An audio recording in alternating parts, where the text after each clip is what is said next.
Bongo Bana Paris, ici c'est Panama, ici c'est Paris. Gisèle Beyoncé Kazama.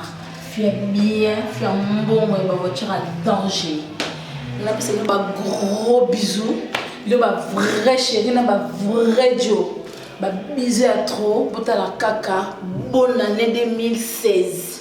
Donc, bimi, c'est le cas danger. On va faire un qui a banana pam bon soi-disant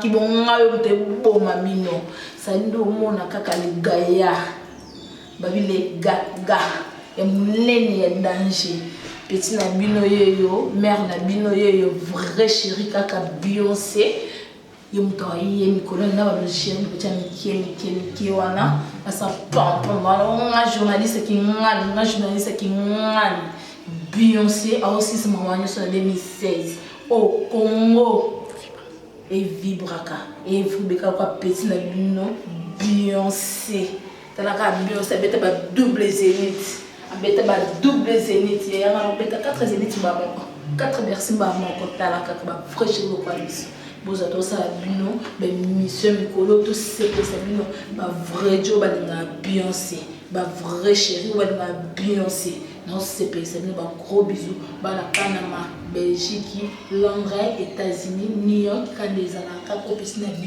Beyoncé, double nationalité. Française, british, bisou à trop à suivre.